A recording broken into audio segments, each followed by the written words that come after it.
How's everybody doing, sports fans, and well, people And in life in non-sports general fans, right now?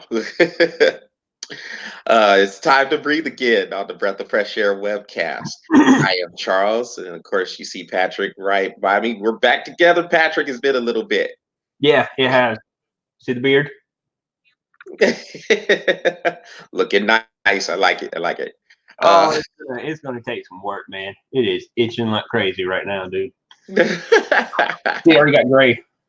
Yeah, uh-oh. that's what happens when you get a week off. I'll blame it on the week off. Well, we're glad to be back together. Patrick's gray beard. We're telling it It's story. ready to go. Ready to go. Well, so Patrick, let's get right to it, man. We have a few topics for everybody, and we're gonna start with, well, Tommy John surgery. Let's just start off with the baseball topic, and of course, your favorite sport. So I was like, Heck yeah! I didn't know we were gonna jump right into that one, but okay, yes, sir. let's do it. Let's So, talk about Chris Sale. so of course, man, we bring up Tommy John surgery because, like you mentioned, we got Boston Red Sox pitcher Chris Sale and New York Mets pitcher Noah Syndergaard both having Tommy John surgeries in the last, I guess, what, 10 days to 2 weeks apart. So it's just crazy because it seems like anytime a pitcher has any sort of elbow problems or elbow tightness or soreness, it seems like Tommy John surgery is the first option. So, Patrick, help me understand. I thought Tommy John surgery was a last resort. Why does it seem like it's the first resort now for these pitchers? Longevity. Simple as that, man. Longevity. I mean, don't get me wrong. Most of these kids out here, they've played some sort of. Sorry. got a bug flying around here. Scared the crap out of me. We know Florida got some special bugs, man. Like, yeah, man, those yellow flies, boy, when they bite you, bro, whew, man, it's maze. And anyway, we're getting sidetracked. They bro, and it hurts. Oh God, it hurts so bad, especially like when you get bit like right around your belly button. Ooh, ooh, man, set you on fire. I thought you said we were gonna stop from getting sidetracked. Yeah, but, man, that hurt. All right, all right. So most of these players have probably played some sort of youth baseball or whatever. And Tommy John surgery used to be a last option, but these coaches now, man, they're teaching these kids how to pitch a curveball at like 9, 10, 11 years old. And bro, let me tell you, curveballs are horrible on the elbow. And so when you're teaching a kid at 11, 12 years old how to pitch a curveball, by the time he makes it to the major leagues, it is a last option.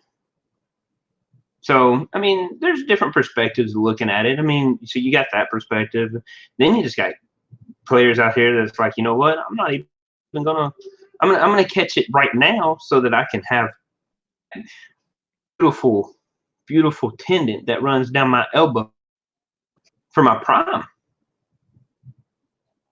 They're just right now. Go ahead and get it so that they can be a dominant pitcher in their prime. Problem is, 80% of them can't pitch. So, especially nowadays, I mean, juiced balls or juiced fields or whatever you want to call them nowadays. Court parks. Okay, because that's a thing. But I mean, nowadays, man, nowadays it's just how can we get the bigger advantage? And for pitchers, first thing they're going to do is Tommy John surgery, and that's that. But you do have a few out there. You know, you look at what's that kid's name from the Nationals? Strasburg. Yeah. He had Tommy John surgery. by the time he got up to, I mean, you remember when he first came out, dude, he was hitting major speeds at the time. I mean, he was supposed to be a dominant pitcher. And by the time he got up there, he was already needing Tommy John surgery because he was at his last resort. So, I mean, it just depends on what player you're looking at and what time of the year it is. And, bro, you're probably not going to be playing this year anyway, so this is a good time for all pitchers just to go get Tommy John surgery. It just seems crazy, man, because I've always just kind of thought of Tommy John surgery and along with most other major surgeries that take place, I've always just kind of thought about that as last resort.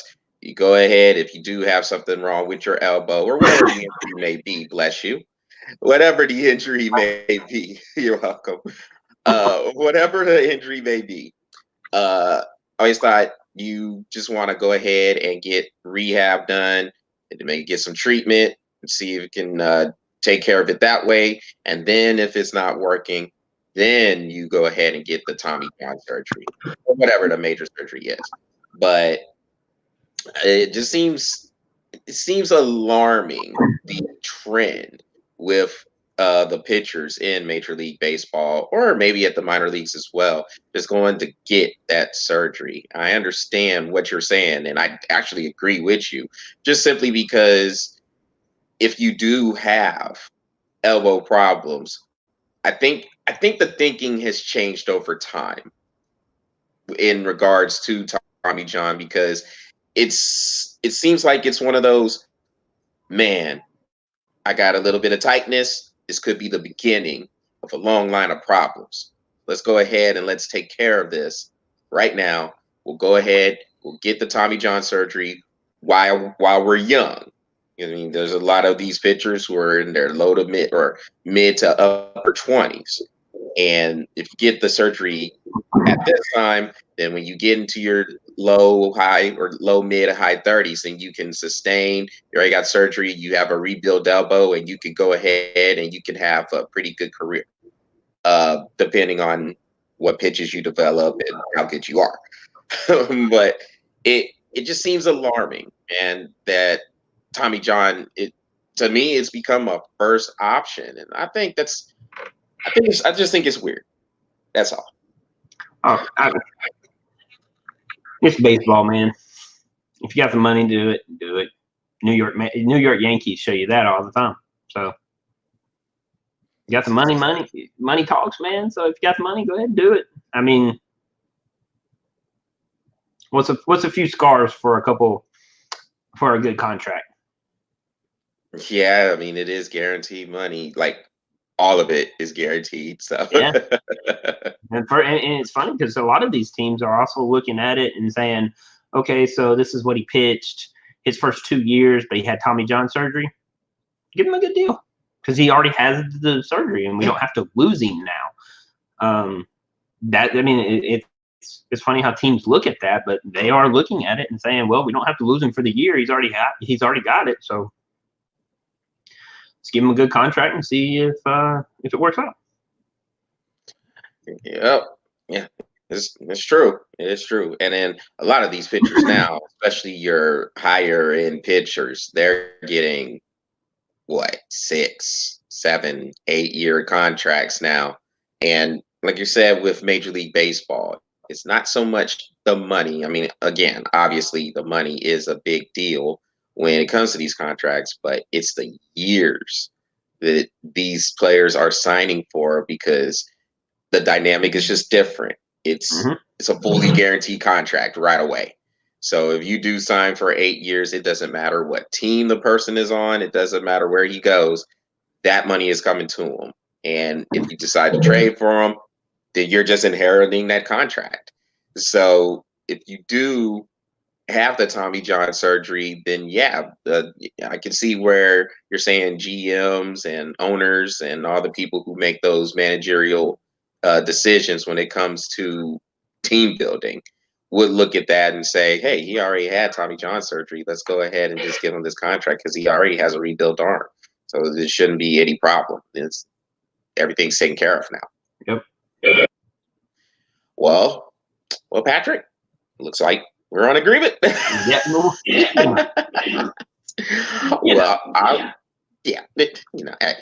it's what we do. No, so all right. Well, then we can move on to the next topic, which is events taking place in our new age that's right here in front of us now, dealing with the coronavirus pandemic.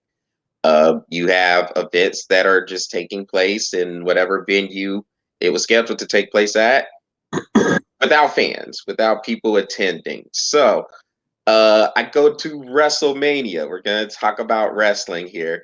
And the UFC, I think, held a couple of events as well without fans being there.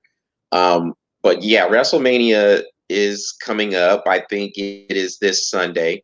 And they're going to hold this event without fans taking place. So, what are your thoughts about this? I can see you laughing now because I know you think wrestling is totally, totally fake, and it is. No, But wrestling is not fake. It's fixed. There's a difference. there is a difference. Yeah, it's hard to fake the stunts and the moves that are taking place in the ring. So those are high demand. But No. yeah, we do know who's winning beforehand most of the time. I'm laughing. I'm laughing because this is the one sport that you need an audience for. And it's the one sport that is actually carrying on without an audience. I mean, that just it blows my mind. It's like there is, and I'm not saying this because there's a lot of things I feel about basketball, baseball, football, soccer, especially soccer. There's fixed games, especially soccer. FIFA, it wouldn't surprise me that they take notes from WrestleMania on how to fix things. Anyway, I think there's a lot of fixed games out there, but people says the conspiracy theorist, yes. Absolutely, I'm a conspiracy theorist. Right. But this is the thing. Out of all the sports in the world, this is the one sport you need an audience for. And it's the only sport that's carrying on without an audience. Hey, look, this is kudos to WrestleMania. I mean, it's cool. There's actually a movie out there, and again, I wish I got paid for stuff like this, but I'm about to say, Fighting with the Family. Watch it. It's a pretty funny movie. But it's how the wrestler Paige got her start. And it's a very, very cool movie. But like I said, I wish I got paid for stuff like this because it's one of those movies you never knew you'd watch until you get stuck in your house, and then you watch everything. You know what I mean? But it's a really cool movie. But I mean, it's the one thing that WrestleMania needs is an audience, and they're, you know what? Shout out to them though. Hey, don't let this stuff get you down. Keep going, keep your head up, and keep going with your events, man. Real life still has to take place. Yeah, exactly. Life should not stop. I understand if you want to postpone some things, you want to suspend things temporarily, but to cancel events, I still feel like that's a little bit over the top.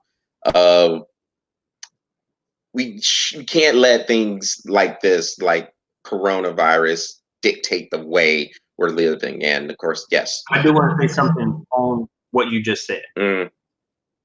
We joke around a lot about a lot of things, and I want people to understand is that we do not put off the seriousness of the coronavirus.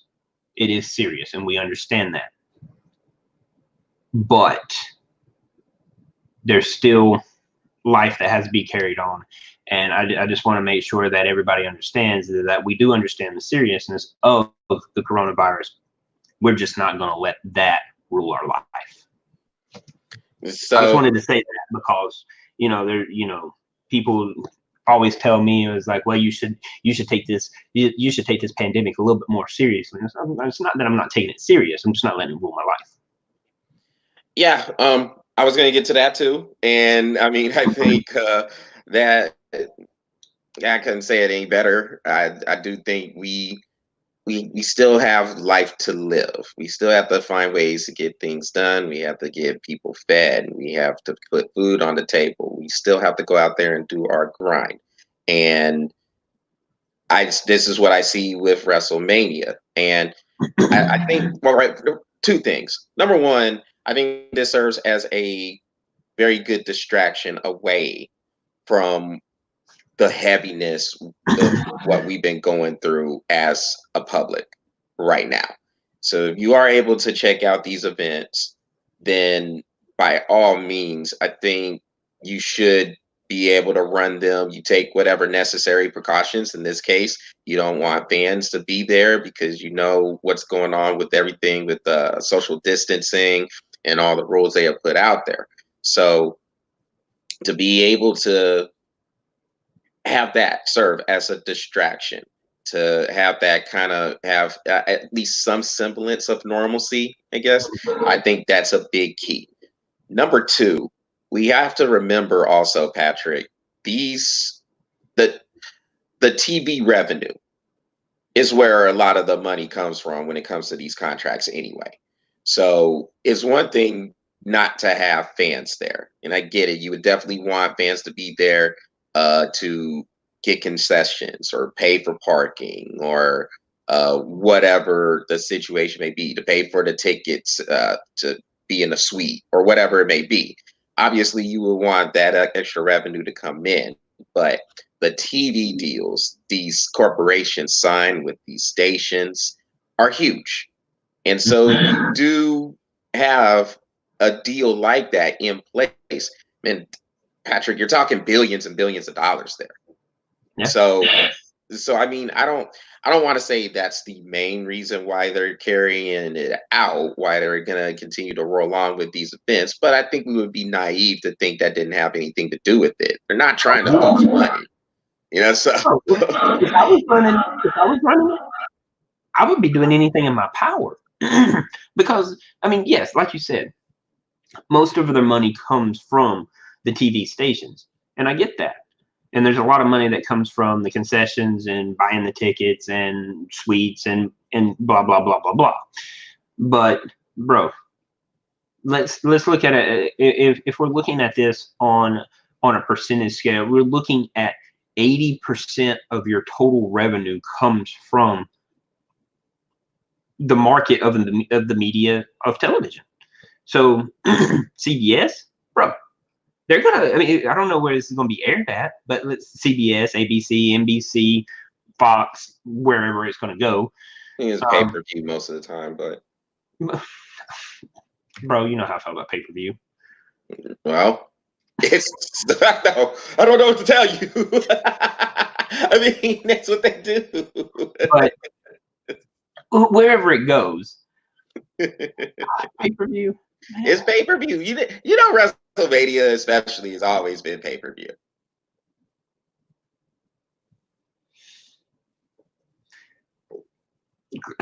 Pay-per-view. Are you speechless? What's going on here?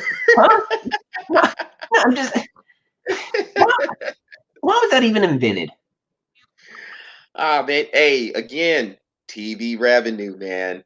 TV revenue. Hey, you could say WrestleMania was ahead of their time. WrestleMania was ahead of their time. but like I'm saying, 80% of all their revenue comes from the media of television. And bro, if I'm the person that's running that, I am trying my best. I don't care if there's absolutely nobody in the audience. I am trying to run that because there's a lot of money still to be made. And everybody's sitting here watching TV. We're all sitting here going, oh my God, I've already seen this. Oh my God, I've already seen this. WrestleMania? Why not pay for it? Yeah, and I mean, and that's why I'm surprised still that a lot of these organizations are canceling events. March Madness being canceled, the NBA canceling their season, or not canceling, postponing it. Major League Baseball postponing the start. MLS, NHL, all of them just kind of postponing it. I figured they may still want to hold those games without the fans being there because of that TV deal that is in place. So that kind of surprised me. They're not trying to go through, although I can see why they're not going through with it, just simply because you still have a good amount of players on the court or on the field or on the ice at one time, and you're not trying to expose those guys as well. So I get it. I understand it, but yeah, I think the stations are a little hurt that they're losing a little bit of money too. Because I mean, that's unfortunately that's what people worry about the most these days. But I do think this whole thing is it might be starting to change people's perspective a little bit. So we'll see how that all works out going forward. Well, Patrick, let's move on to this next topic, man. We got quarterbacks Cam Newton and Jameis Winston. They're still out here for free agency. So we'll just ask, man, where do you think these quarterbacks end up if they end up anywhere? Bro, they're going to end up somewhere. I just don't know. I mean, I could see one of them, probably Jameis Winston, probably going to Cleveland.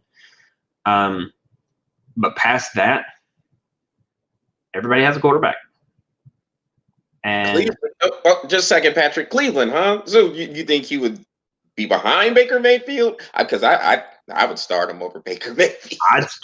I would start a dumb monkey over Baker Mayfield. I know Baker Mayfield's still there, but I one of those two come to Cleveland. He's gone, and I personally I don't think Cam is going to be willing to go to Cleveland. But Winston would.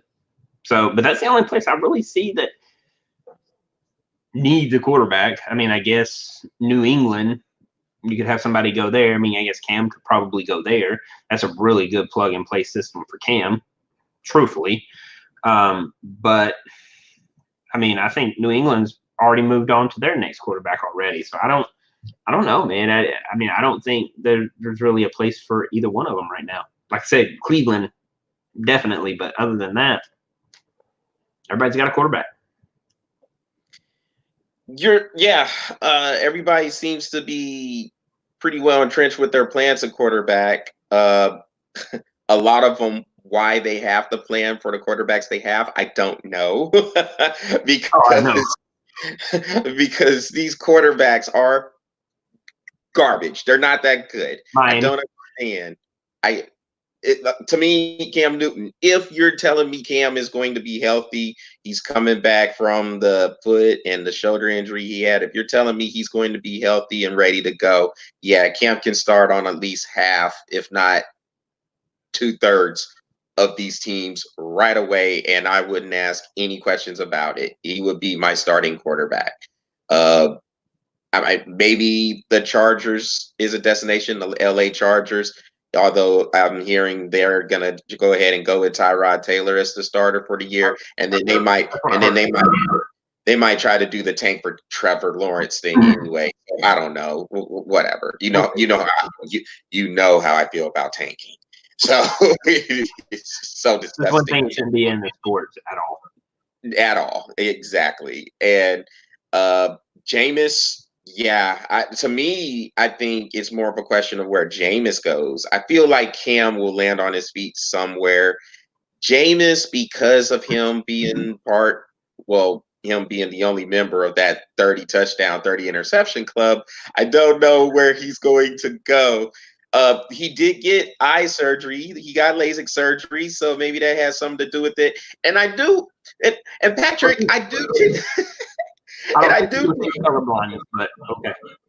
And look, and I do tend to think that Jameis, you can't throw 30 picks. Obviously, we know you cannot throw 30 interceptions. But I do think there I think he gets a bad rap for that because Tampa Bay's offensive line was horrible. Dude, he was running for his life Yeah. for a while. He got For a sacked lot twice of as that many time. times as he thrown touchdowns and interceptions combined.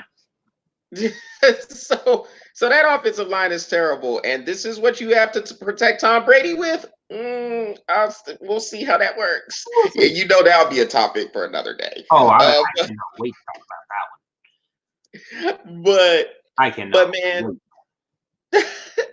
but man, yeah, I think it's more of a question for Jameis. I do feel like if teams are really smart looking at the evaluation, and I guess it's hard to bring him in for a physical because of the times that we're in right now. But if Cam is good and he's healthy, I think he can find a roster real quick and probably be the starter on there. Because at least in my estimation, like I said, I think he could start on at least half of these teams right now.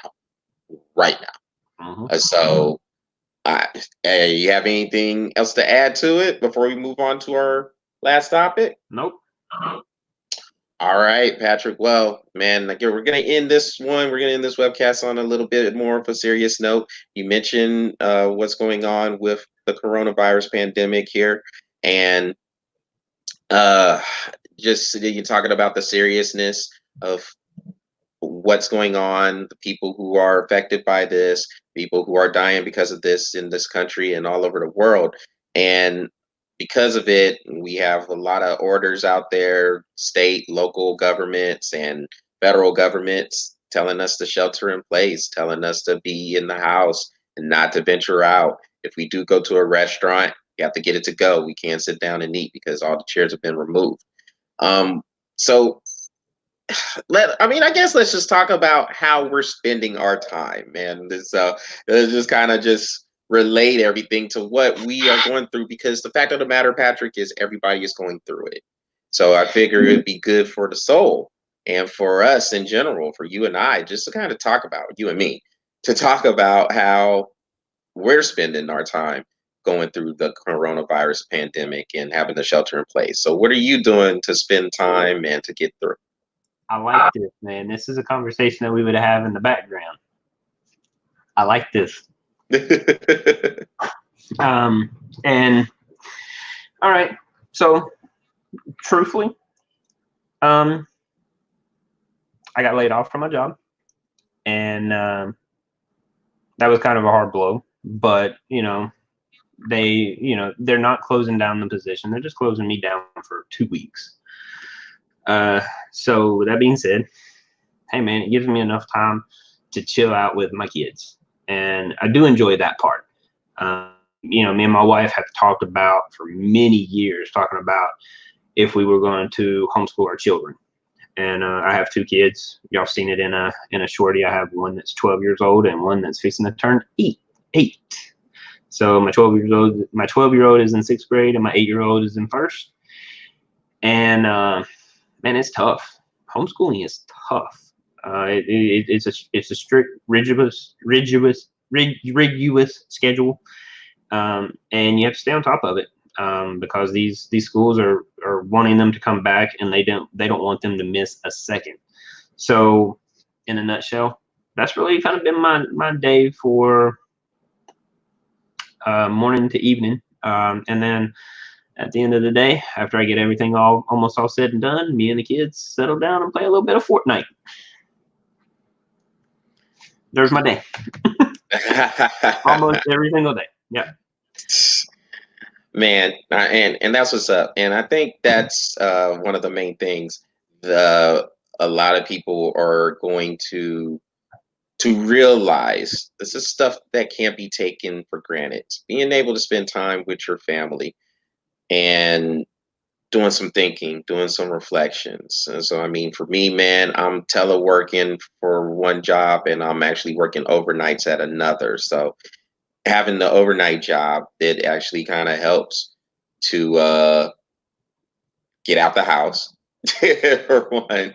And I guess, that not get saturated with your thoughts. It's just kind of a good release and stuff. And uh, with I'm blessed in that regard. I am because, like you said, man, you got furloughed, and It's a good amount of people. I mean, I have family members who've been furloughed as well, and it's a tough blow. It is really tough when you hear that, to be able to absorb that blow and think about how you're going to go about your next move. But because I mean, you got your family, you got your I have two businesses that are closed as well. So I own two businesses that pretty much the same thing.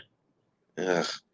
And so, man, I'm sorry. And when you when you have those moments that happen to you, it helps to be able to spend time with those loved ones to help you get through it. And then you get to do a lot of thinking. You get to do a lot of just soul searching. And so, what I think this coronavirus pandemic has done, or has forced people to do, I guess, is to really think about the procedures, the way they were going about their lives before. I call I mentioned, it yeah, and I mentioned it a little bit in the shorty I did yesterday, yeah. but but I think it's really important to realize that a lot of good, even through moments of, of pain, there were moments of really hurt. I mean, whether that is the loss of a family member, or you losing the job, or getting furloughed, or whatever it may be, I think a lot of good can come out of this in terms of growth, in terms of just some good soul searching, and just kind of a reset or a reboot. I guess that's the word I used a lot for the shorty. It's a Yesterday. reboot. It's a reboot of what the world was doing. Yeah, and I think it's needed. Now, obviously, you don't want that to be the circumstance. We have to do the reboot in, but sometimes If this difficult is what it things is. have to happen. Yeah, and then sometimes difficult things have to take place to kind of force that reboot. So, I mean, for me, man, it's been a lot of just thinking and soul searching. And what we have to remember also, Patrick, through adversity and uncertainty comes opportunity. Yep. And we have the chance, because we're still here, we're still breathing, we're doing this webcast right now. We have the chance to really, really grow and make the best out of an otherwise negative and straight garbage situation right now. A lot of things have been taken. When you're pushed out of when you're pushed out of uncomfortability, or when you're pushed out of comfortability into uncomfortability, that's when you see the most growth. So, and sorry to interrupt you, but I did have to say this one part.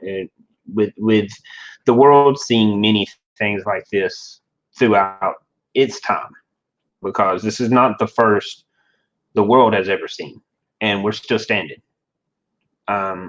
Great Depression, many wars that has been fought, deaths upon deaths all over the world. World War I, World War II, the Depression. The housing market crash in 2008. There's been a lot of things that the world has seen. Nothing like this. This is the first we have seen. In our generation. In our generation, yeah. And when that being said, it doesn't change the fact that the world still spins. The bills are still due.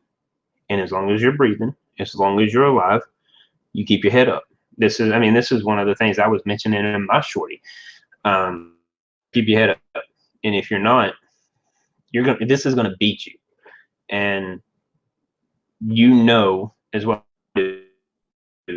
this process comes a lot of growth. And you just gotta weather the storm. That's what this is. It's a storm. And you gotta weather it.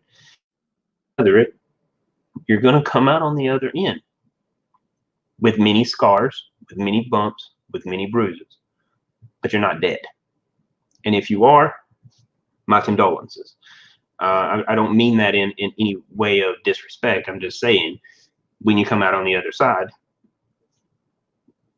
you're going to be okay. It's going to be okay. Yeah, and I mean that's the main thing. I think in times of adversity and uncertainty, that's when you find out about yourself, and that's what you find out what you were made of.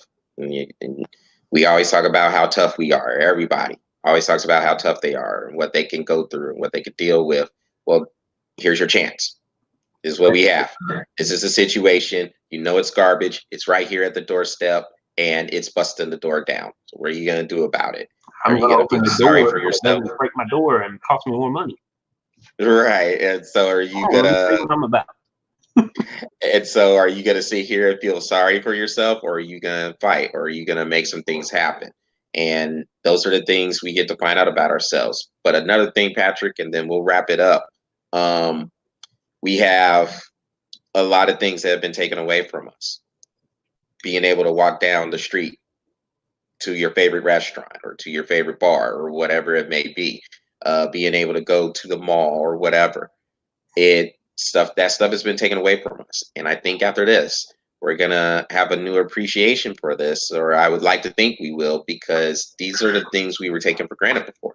It was just like one of those things. Yeah, I can get up and I can go to the bar, I can go to the restaurant and then be right there. We're gonna be good. I can't really do that. And so when we get back to normal and we can sit down and have that cup of tea or that cup of coffee, now we can sit there and say, man, it feels so much better to have that cup of coffee, because again, I think those were one of those things out of all a whole bunch, a whole host of things that we took for granted before as a public. And now when we're able to get that back, it's here again, and now we'll have a bigger appreciation. We really, Patrick, I don't think we realized how good we actually had it before this. I did. Hey, I did too. So When I got deployed, I lost the toilet. It's the small things that you appreciate. hey, I'm with you on that one, man, because yeah, I've been to some places too where they don't have toilets. So sorry for the visual, y'all. My bad. Oh yeah, I won't go into my visual at all because it was absolutely horrible. But you when you're in certain situations, you realize I won't take this for granted. But let me tell you, when I wake up and I actually have my privacy in a bathroom and a toilet to sit on if I need to, or stand in front of, I wipe that thing down when I'm done. You appreciate the small things, man. And it was one of those things where I appreciate having a car to get around in. I appreciate being able to walk out my door and know I'm in a safe neighborhood, or blinds on my window. Dude, it's all of those things. I appreciate everything I have, and I think the one thing that people need to appreciate more than material is their family. And this is the best opportunity for you to look yourself in the mirror and say, what are you going to do? Because let's be honest, you can lie to anybody in this world, but the one person you can't lie to, the person you're looking at in the mirror. So what are you going to do about it? You can tell everybody you're great, but this is your time to really pull it together and focus on what your priorities are. Absolutely, man. Can say it any better. Yeah. We'll just end on that note right there, man. Well, that will do it. Mic drop, right? So, well, that will conclude this edition of the Breath of Fresh Air webcast. You guys know the drill. Y'all make sure y'all go to the Breath of Fresh Air YouTube channel and smash that subscribe button if you haven't already. Also, keep the likes coming on the Breath of Fresh Air Facebook page. We will continue and strive to get back to a normal schedule, starting with this one. So it's good that we were able to get it back on here and provide a little bit of normalcy ourselves, Patrick, to be honest. And hopefully we can continue that along the way. we're out here, we're dealing with the same stuff you guys are dealing with. We understand the struggles and really the frustrations that are going on. And we hope we can continue to provide a little bit of a release, a little bit of some entertainment value to help you guys get through what is going on here. So, with that being said, you guys are watching this, please, please, please leave some comments and feedback. You guys know it doesn't matter for us. It is good, bad, or indifferent. We will get back to you as soon as we can, as soon as we see it. And again, we love the conversation, and that conversation and those comments help us kind of deal with what's going on as well. And take a little bit of pressure off, take a little bit of the little load off of our shoulders, because to be able to interact with everybody, that I think that's good for the soul, and I think it's something we all need. So if you may leave comments, feedback, let us know how we're doing. And with that, man, did I hit anything? Did I miss anything, Patrick? Is there anything I need to add beforehand? Well, ignore me because I just messed up my contact. But Oh, I do got one more thing. I got one thing to say, and then we can wrap it up. I promised everybody a Tom Brady shorty that will be coming. A lot of things happened since I promised y'all that, especially with this whole coronavirus thing. I did promise you a Tom Brady shorty, so I will be bringing that to you. I'll try to do it this week. If not, it will be definitely done next week. all right. Well, we're gonna go ahead and wrap this up so Patrick can deal with this contact. Yeah. So everybody take care, and we'll talk to y'all later on this week.